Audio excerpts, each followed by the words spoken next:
All right, let's look at page 44. At first glance, it seems a little challenging and might seem confusing, but once you kind of figure it out, we're really just looking up our answer. It's right here on this chart, and you do not have to memorize this, okay? It's for reference. But once we kind of figure out this chart and what they're looking for, you're going to find this page to be a cinch, okay? So they do, I want you to read over it and kind of understand where they're coming from, but they're saying that the sine of any angle, if you find that angle on this reference circle, the sine is going to correspond to the y value in the xy value of the point on the graph, okay? And then the cosine is going to correspond to the x value. Let's do an example here. So I'm choosing number 4, the cosine of 330. So if we look here on the circle, 330 degrees is right here, which is the same as 11 pi over 6. But we are concerned about this address, the coordinates on the other side here. Now, because we're doing cosine, are we looking for x or y? X. And so we can find the answer right there. Square root of 3 over 2 is the x value at 330 degrees, okay? So, and I'm looking at the, we're good, okay? We're still good. Let's look at number 5, the sine of 3 pi over 2.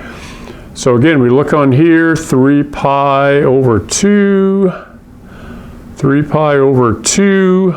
Oh, that's way down here, okay? So that is actually at 270 degrees. And since we're looking at sine, we're going to take the x value, and at that point the address is 0, negative 1. So the x value is 0. And I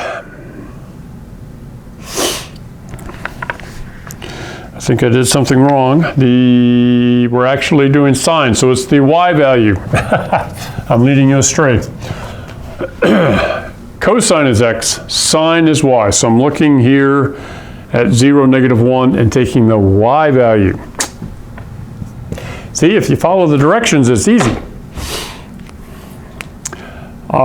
So that page we were relatively easy. I think we have one more video to talk about, and that's going to be on page 46 and 47. But on page 45,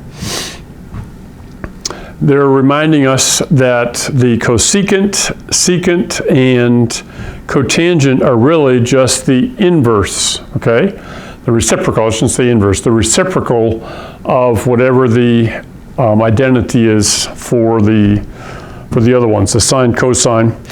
And we can figure out even tangent by taking the sine and dividing by the cosine as it shows at the top of the page. So like looking at number 1, 7 pi over 4, we're going to look over here at the chart.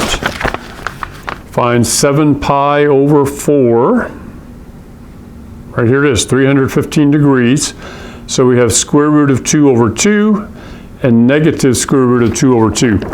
And so for the sine and the cosine, we're going to choose the right one. Sine, let's see, sine is the y, cosine is the x. And then it says tangent is we take the sine and divide by the cosine. You want to do that one real quick? So the sine was the positive one. Excuse me, the sine is the y, so that's negative square root of 2 over 2. And then the cosine is positive square root of 2 over 2. Now anything divided by itself we know is 1. And then because it's a negative divided by a positive, it will be a negative, right? So negative 1 should be the tangent. When we get to cosecant, that is the reciprocal of the sine. So that we're going to flip that upside down and have 2 over the square root of 2, and then you rationalize the denominator. You always have to do that last step. Make sure you don't have a radical in the denominator. Simplify it as far as you can go, okay? And then the same for secant. You're going to take your answer from the cosine to the reciprocal, reduce it, and then the same for cosecant. Okay, I think you can figure out how to do the rest of the problems there on page 45, and we'll come back and talk about page 46, and we're done with this PACE. Yay!